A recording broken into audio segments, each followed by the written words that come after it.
Salut! Si je vous dis football et geste ultime, vous me dites le but. Bah bien entendu, qui n'a jamais rêvé étant gosse dans la cour de récré de mettre une reprise de volée pleine lucarne dans la cage? Magique. Et puis si je vous dis compétition, vous allez me dire quoi? Ligue des Champions, bien sûr, il y a la Coupe du Monde, il y a l'Euro et tout, mais la Ligue des Champions, c'est la compétition de nos clubs, c'est la compétition qui fait... C'est magique quoi! Et bien pour cette vidéo, j'ai rassemblé tout ça et j'ai décidé de vous donner mon top 5 des meilleurs buteurs de l'histoire de la Ligue des Champions. Alors, certes, le podium va grandement ressembler à ceux qui ont marqué le plus de buts, mais le 4e et 5e sont un petit peu différents. Et en 5e position, on commence avec Gerd Müller. Et oui, l'attaquant allemand a marqué 34 buts en Ligue des Champions, mais a surtout quasiment un ratio de 1 but par match. C'est impressionnant. Il a gagné 4 Bundesliga, 4 Coupes d'Allemagne, 3 Ligues des Champions consécutives avec le Bayern Munich, Super Coupe d'Europe, Coupe intercontinentale, une Coupe des Coupes, enfin, il a tout gagné avec son club. Individuellement, un ballon d'or, plusieurs souliers d'or et c'est lui qui a le meilleur ratio des buteurs de l'histoire de la Ligue des Champions. Plus de 700 buts en un peu plus de 800 matchs, c'est énormissime et pourtant tout n'a pas été simple pour le bombardier. En effet, à son arrivée à Munich, le Bayern est en 2e division.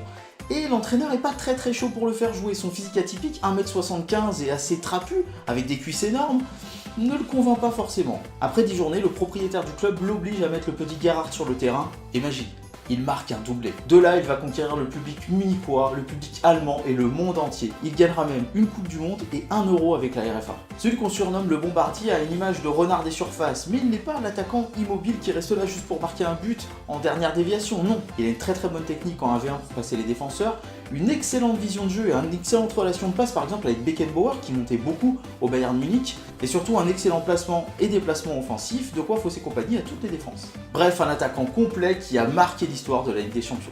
En 4e position, Alfredo Di Stefano, l'argento-espagnol qui a marqué la bagatelle de près de 50 buts en Ligue des Champions avec un ratio de 0,84. Alors lui, il a gagné plein de titres sur plusieurs continents. Championnat d'Argentine, championnat de Colombie, 5 Ligues des Champions avec le Real, des championnats d'Espagne, Coupe d'Espagne, Coupe intercontinentale, il a, bref, à peu près tout gagné lui aussi.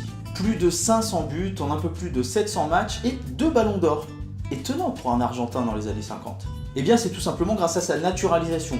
Et oui, dans les années 50, Di Stefano se fait naturaliser espagnol et peut donc jouer pour l'Espagne et est donc éligible au Ballon d'Or, puisqu'il faut se rappeler qu'à l'époque, il n'y avait que les joueurs qui jouaient dans les championnats européens et qui étaient de nationalité européenne qui pouvaient prétendre au Ballon d'Or. Grâce à la nationalité espagnole, il a pu. Di Stefano a joué une trentaine de matchs avec la Roja et a marqué 23 buts, mais il avait aussi joué 6 matchs avec l'équipe d'Argentine en marquant 6 buts et a même gagné une Copa América.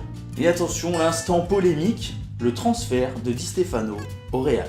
Alors le transfert de Di Stefano, c'est un petit peu spécial. Il appartient à River Plate, il joue aux Millonarios et en fait, il est un petit peu partagé parce qu'il appartient aussi au club colombien jusqu'en 2015. Donc le Barça fait une approche avec River Plate et conclut le transfert. Mais le club colombien n'est pas d'accord avec ça et porte plainte devant la FIFA, la fédération espagnole. Le Barça doit donc payer une amende à los Millonarios et ils ne sont pas d'accord. Et là, le Real se rue là-dessus et décide de payer l'amende.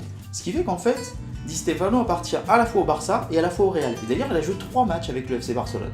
De là, la fédération espagnole décide de trancher. Di Stefano jouera 2 saisons pour le Real, puis 2 saisons pour le Barça.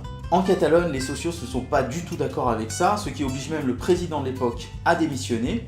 Le Barça vend les droits de Di Stefano au Real. Et Di Stefano va jouer avec le Real et gagner tous les titres possibles avec le club madrilène. Le comble pour le Barça, c'est que après Madrid, Di Stefano partira pour Barcelone. Mais pour l'Espagnol Barcelone, le club rival de Catalogne du Barça. C'est un petit peu remuer le couteau dans la plaie, je trouve. Numéro 3, Raúl González Blanco. Et oui, plus connu sous le nom de Raúl, ce dernier a gagné 3 Ligues des Champions et a marqué plus de 70 buts dans la compétition. Il a gagné 6 championnats d'Espagne, 4 Super Coupes d'Espagne, 2 Coupes intercontinentales, une Super Coupe d'Europe, une Coupe d'Allemagne et un championnat du Qatar. En effet, Raúl n'a jamais gagné la Coupe d'Espagne avec le Real. C'est étonnant, mais c'est la dure réalité. Mais bon, 6 championnats d'Espagne, honnêtement, je pense que ça vaut bien une petite coupe de côté. Raúl aura disputé plus de 1000 matchs dans sa carrière, inscrivant la bagatelle de 450 buts. Il aura été plusieurs fois soulier d'or, meilleur joueur espagnol. Il aura été une fois 2e du Ballon d'Or aussi. Alors il faut savoir une petite chose, c'est que Raúl n'a pas rejoint le Real de son plein gré. Non, en effet, quand il est junior, il est à l'Atlético. Il joue très très bien à l'Atlético et même promu dans les équipes supérieures à son âge.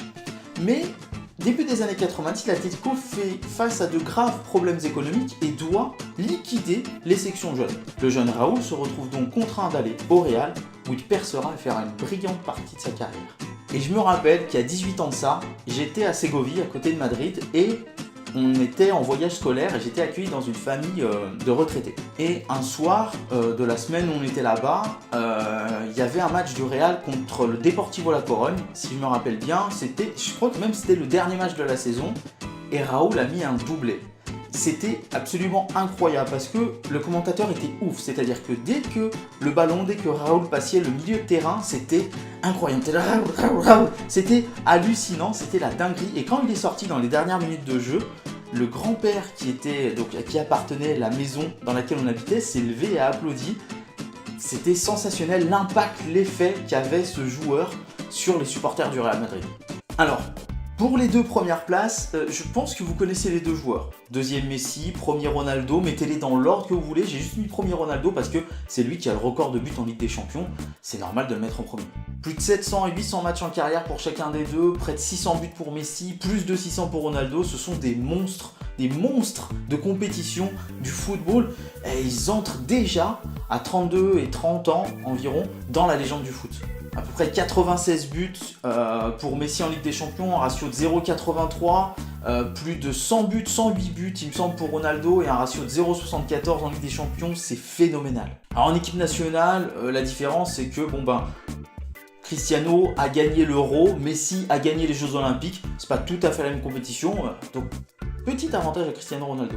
Mais vraiment, quoi dire de plus sur ces deux joueurs, si ce n'est que leur carrière n'est pas encore finie, qu'ils ont déjà battu des records incroyables, que ce soit de buts sur une saison, sur une année, de ballons d'or, de buts en Ligue des Champions. C'est pléthorique. Enfin, pour vous dire, là, le début de saison de Messi est phénoménal. Lui qu'on disait, oui, l'année dernière, il est un peu moins bien, le Barça est un peu moins bien, il est hallucinant. Et la saison dernière en Ligue des Champions, si je me trompe pas, Ronaldo marque 12 buts, et sur ces 12 buts, il en marque 5 en quart, 3 en demi, et 2 en finale. Ce qui fait 10 sur les 12 dans les 3 tours qui sont vraiment primordiaux pour son équipe. C'est lui qui porte aussi le Real offensivement dans cette Ligue des Champions. C'est totalement hallucinant. Et là, on peut dire que oui, Cristiano Ronaldo a un impact énorme sur l'équipe au niveau décisif.